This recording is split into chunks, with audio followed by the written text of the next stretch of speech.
Oke, kali ini kita mau bedah satu teka-teki yang menarik banget di pasar saham, yaitu Bank BJB atau BJBR.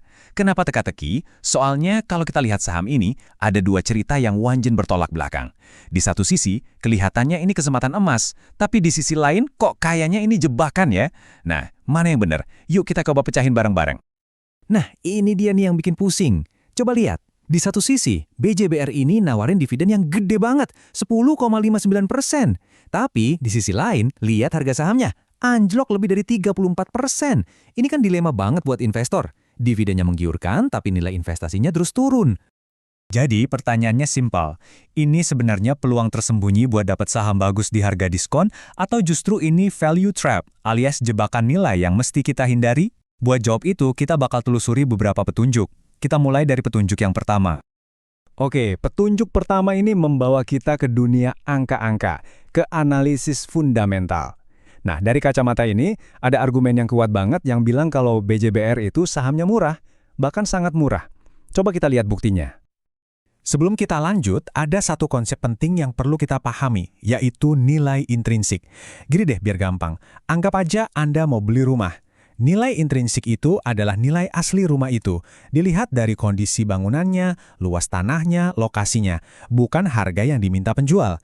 Nah, di saham juga gitu. Kita coba cari tahu berapa sih nilai sebenarnya dari perusahaan ini? Ada sebuah studi akademis yang coba ngitung nilai intrinsik BJBR ini pakai 3 metode yang umum banget di dunia keuangan. Pertama, ada price to book value atau PBV. Ini ngebandingin harga saham sama nilai aset bersihnya. Kedua, ada dividend discount model yang ngitung nilai berdasarkan prediksi dividen di masa depan. Dan yang ketiga, free cash flow to equity yang ngukur sisa kas yang bisa dibagikan ke pemegang saham. Dan hasilnya? Wow, ini benar-benar mencolok. Lihat aja tabel ini. Ketiga metode tadi, semuanya sampai pada kesimpulan yang sama.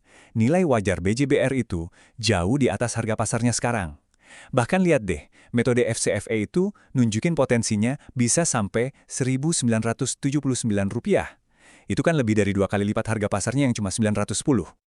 Jadi, kalau kita lihat dari petunjuk pertama ini aja, kesimpulannya jelas banget.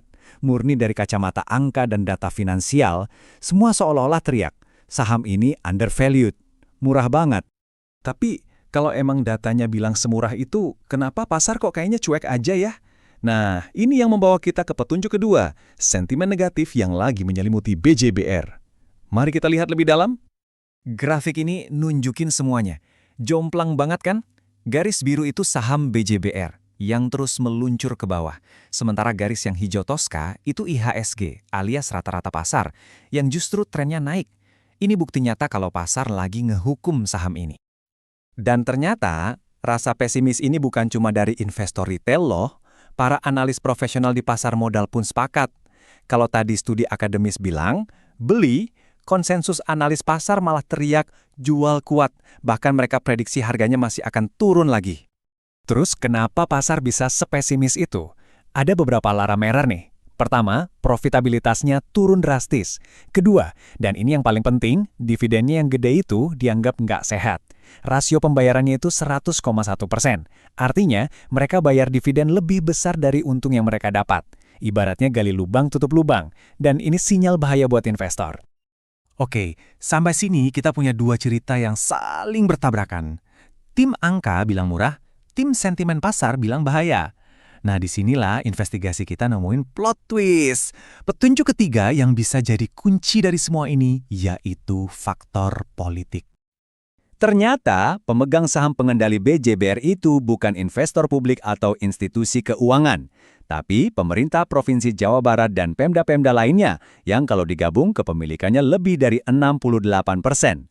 Artinya apa? Arah dan keputusan besar bank ini ada di tangan pemerintah. Dan dari sinilah puncaknya muncul. Sang pemegang saham utama lewat gubernurnya ngasih sebuah ultimatum.